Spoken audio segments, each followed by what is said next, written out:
प्रधानमंत्री के इस भाषण पर ज़्यादा बातचीत करने के लिए स्मृति जी आपका बहुत बहुत स्वागत है एनडीटीवी इंडिया में। प्रधानमंत्री नरेंद्र मोदी ने एक ज़ोरदार भाषण दिया एक बार फिर अमेरिका में, न्यूयॉर्क में, खचाखच भरे अरीना में हज़ारों लोगों ने उनको सुना। इस भाषण पर आपकी पहली प्रतिक्रिया है, किस तरह देखती हैं आप भारत की ताकत को इस भाषण में? हमें समझना होगा कि यूएस में वर्तमान में जो भारतीय समुदाय के मूल लोग हैं, उनकी जनसंख्या में हिस्सेदारी 3% की है। लेकिन हिंदुस्तान के मूल के जितने भी निवासी वर्तमान में यूएस में हैं, भले ही पॉपुलेशन की उनकी जो संख्या है 3% है, जीडीपी में उनका जो योगदान है वो लगभग 6% का है। तो मतलब जितनी उनकी संख्या उससे डबल उनका आर्थिक सहयोग है हिंदुस्तानियों का यूएस में। जहाँ तक कि प्रधानमंत्री मोदी जी के भाषण का आपने उल्लेख किया है, उनके भाषण में विविध प्रकार की नई चीज़ें आज और स्पेशली यूएस में वर्तमान में जो चुनाव चल रहे हैं, उसके मद्देनज़र मुझे लगता है महिलाओं के बारे में और हिंदुस्तान में हमने महिला और महिला नित विकास के संदर्भ में प्रधानमंत्री मोदी के 10 साल के कार्यकाल में जो-जो काम हुए, उनको जो गिनाया, मुझे लगता है वो अपने आप में बहुत ख़ास है। क्योंकि एक ज़माना ऐसा था कि महिलाओं का मेन फ्रेम में कभी ज़िक्र नहीं होता था, चर्चा नहीं होती थी, डोमेस्टिकली नहीं होती थी, मतलब देश में नहीं होती थी, विदेश तो दूर की बात है।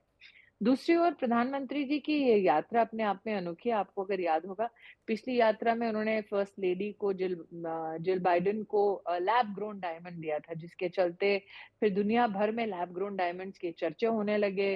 वर्तमान में भारत में फिर लैब ग्रोन डायमंड की इंडस्ट्री में विस्तार होने लगा। इस बार जो प्रधानमंत्री जी ने चर्चा की है, मेरे जुड़ने से पहले आप टेक्नोलॉजी और सेमीकंडक्टर असेंबली के ऊपर चर्चा कर रहे थे। माइक्रोन टेक्नोलॉजी नाम की एक व्यवस्था है, जिन्होंने हिंदुस्तान में निवेश किया है। वो निवेश की आज अगर आप वैल्यू देखें तो लगभग $3 बिलियन है। मतलब अगर $1 बिलियन लगभग 8,000 करोड़ के आसपास है, तो आप हिंदुस्तानी रुपए के हिसाब से देख सकते हैं कि कितनी बड़ी आज मात्र उस एक इन्वेस्टमेंट की वैल्यू हो चुकी है। ये भी जानना ज़रूरी है कि आज प्रधानमंत्री ने जब चर्चा की कि भारत अग्रसर है लेकिन अग्रेसिव नहीं है। कोऑपरेशन सहयोग की भूमिका में अपने विश्व पटल पे अपनी एक छाप छोड़ रहा है। और उस संदर्भ में अगर हम देखें तो जो स्वास्थ्य की व्यवस्थाओं में भारत की ओर से इंडो पैसिफिक में जो योगदान है, उसकी चर्चा मुझे लगता है कि बहुत ही अनोखी है। प्रधानमंत्री जी ने आज अपने भाषण में पुष्प का उल्लेख किया है, लेकिन एक्रोनिम के साथ-साथ, शब्दावली के साथ-साथ जो विस्तार से उनकी एक भूमिका रही है, वो हमेशा से ये रही है कि आप हिंद भारतीय मूल के जितने भी निवासी हैं, ना सिर्फ यूएस में, बल्कि विश्व भर में, वो खुद भारत के प्रतिनिधि हैं, वो खुद भारत के राजदूत हैं, वो खुद भारत की संभावनाओं की, भारत की ताकत का प्रतीक हैं। तो प्रधानमंत्री जी का उनको संबोधित करना ऐसा लग रहा है कि वो खुद अपने घर में अपने लोगों को संबोधित कर रहे हैं। जी, मेरी सहयोगी कादम्बिनी भी आपसे एक सवाल पूछना चाहती है। जी। जी स्मृति जी, पहले बड़ा ये पीएम जब वहाँ गए तो कई लोगों ने वहाँ पर ये कहा कि अभी चुनाव का माहौल है। हमने जो भी भाषण सुना उसमें बड़े अच्छे से उन्होंने बताया कैसे भारत में चुनाव का जश्न हुआ है, अमेरिका में होने वाला है। तो एक तरह से इनडायरेक्टली ही सही लोकतंत्र की बात उन्होंने की और बिना किसी और पॉलिटिकल पर्सन के वहाँ होने के बावजूद उन्होंने अपना संदेश भी दे दिया। बहुत ज़रूरी है कि हम जो भारतीय मूल के निवासी हैं, उनके सम्मुख जब चर्चा करें, तो सिर्फ़ लोकतांत्रिक ढाँचों के, लोकतांत्रिक मूल्यों की करें। क्योंकि हमारी सरकार के मुखिया जब विदेश जाते हैं, तो हमें इस प्रोटोकॉल का और इस नियम का ख़्याल रखना पड़ता है कि हम मूलतः किसी भी देश की अंदरूनी राजनीतिक उठापटक पर कोई विशेष टिप्पणी ना करें या किसी विशेष कैंडिडेट के बारे में चर्चा ना करें। उसी परंपरा का स्वागत आज प्रधानमंत्री जी ने किया, उसी का उदाहरण उन्होंने प्रस्तुत किया।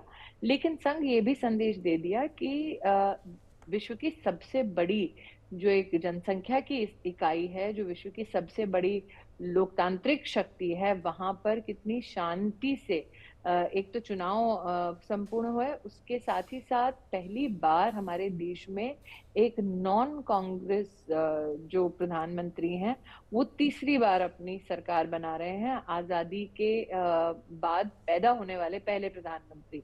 तो अपने आप में भारतीय लोकतंत्र की जो एक यूनिकनेस है, एक विशेषता है, उसको आज प्रधानमंत्री जी ने अपने भाषण के माध्यम से उल्लेखित किया कि हम विश्व के सबसे बड़े एक लोकतांत्रिक ढांचे का हिस्सा हैं और अमेरिका में आगामी जो चुनाव है उसके लिए हर अमेरिकी नागरिक को अपनी ओर से शुभकामना और अभिनंदन भेजते हैं। जी उमा, आप कुछ सवाल पूछना चाह रहे हैं? जी स्मृति जी, हमने देखा कि किस तरीके से प्रधानमंत्री मोदी ने वहाँ रहने वाले भारतीय मूल के लोगों की तारीफ़ की और राष्ट्रदूत उनको बताया, और ऐसा पहली बार नहीं है कि उन्होंने राष्ट्रदूत शब्द उनके लिए इस्तेमाल किया। जब कोई भारत से जाता है तो एक बेहतर ज़िंदगी की तलाश में जाता है, लेकिन अपने देश को वो भूल नहीं पाता है। तो कहीं ना कहीं उस कॉर्ड को छूते हुए प्रधानमंत्री मोदी जो है अपने भाषण में नज़र आए। मुझे लगता है कि हमें 2-3 बातों का विशेष ख्याल रखना चाहिए। आज इस बात को कोई नकार नहीं सकता कि एक तरफ 2000 से ज़्यादा अमेरिकी कंपनियां वर्तमान में हिंदुस्तान में निवेश कर चुकी हैं और वर्तमान में हिंदुस्तान में काम कर रही हैं, और दूसरी ओर भारत के मूलभूत 130 कंपनियां वर्तमान में अमेरिका में लगभग 40 से 50 बिलियन डॉलर्स का निवेश कर चुके हैं। अब एक ज़माना ऐसा था जब आप कहते थे कि सब जा रहे हैं बेहतर प्रॉस्पेक्ट्स की तलाश में, बेहतर कल की अपेक्षा में, लेकिन ये भी आज सत्य है कि कई भारतीय मूल की जो कंपनियां हैं वो अमेरिका में इन्वेस्ट करने के लिए अमेरिका सामने से बुला रहा है।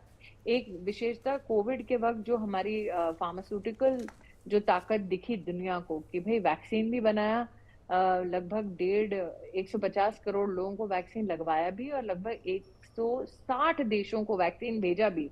उसके चलते कई हमारी भारतीय मूल की कंपनियां जो हेल्थ केयर में हैं, उनको अमेरिका में निवेशक बहुत मिले, उनको बहुत समर्थन वहां पर मिला।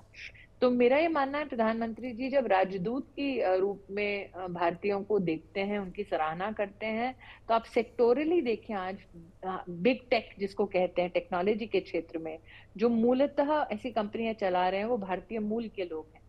तो आज प्रधानमंत्री जी का उनका उल्लेख करना, उनकी सराहना करना, भारत की उस ताकत को बढ़ाना, भारत के उस एस्पिरेशन को पूरा करने की जो बात उनका वहां कहना है, मुझे लगता है भारतीय मूल के जो निवासी हैं उनकी भी वंदना है, लेकिन साथ में भारत की जो एक सिविलाइजेशनल ताकत है, जो कल्चरल ताकत है, जो एक ब्रेन पावर है, उसका भी कहीं ना कहीं प्रधानमंत्री जी द्वारा मुझे समर्थन दिखा और मुझे सेलिब्रेशन दिखा। एक और सवाल, प्रधानमंत्री नरेंद्र मोदी की जो लोकप्रियता है वो देश में तो है ही, विदेशों में जहां भी प्रधानमंत्री जाते हैं भारतीय समुदाय के लोग बिल्कुल हाथों हाथ प्रधानमंत्री को लेते हैं। और अमेरिका में हमने देखा, ऑस्ट्रेलिया में देखा, ब्रिटेन में देखा, जहां भी प्रधानमंत्री पहुंचते हैं तो एक तरह से उन्हें देखने के लिए किसी रॉक स्टार की तरह लोग वहां जुटते हैं। प्रधानमंत्री की शख्सियत को और जो इंडियन डायस्पोरा है उनके प्रति आकर्षण को आप किस तरह से बयान करेंगे? देखिए, अगर आप मूलतः आर्थिक विषयों के संदर्भ में पूछे तो आज भारत और यूएस के बीच का जो रिश्ता है आर्थिक मर्चेंडाइजिंग में या सर्विसिंग में लगभग 190 बिलियन डॉलर्स का आदान प्रदान हो गया है 2023 के वर्ष में।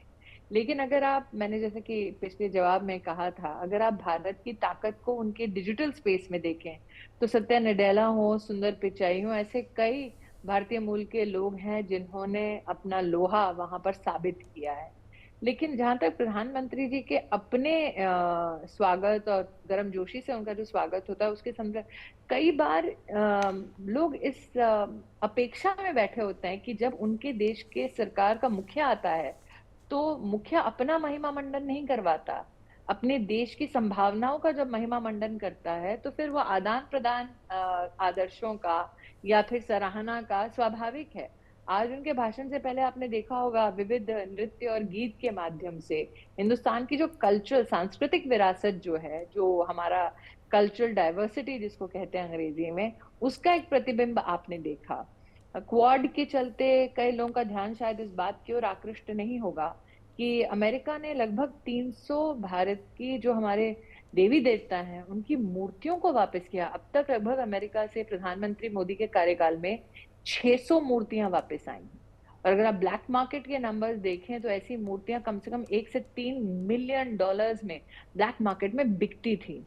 अमेरिकी सिस्टम का प्रधानमंत्री के प्रति सम्मान देखते हुए, प्रधानमंत्री का अपने कल्चर, अपनी विरासत के प्रति सम्मान देखते हुए 300 मूर्तियां भारत को वापस करना, ये दर्शाता है कि उनकी सराहना सिर्फ भारतीय मूल के निवासियों के मध्य में नहीं है, अमेरिकन गवर्नेंस सिस्टम्स में भी प्रधानमंत्री के कई समर्थक और कई एडमायरर्स हैं। जी, बहुत बहुत शुक्रिया स्मृति जी इस खास बातचीत में हमारे साथ शामिल होने के लिए और प्रधानमंत्री के संबोधन पर अपनी इस टीका के लिए, इस विस्तार से जानकारी के लिए।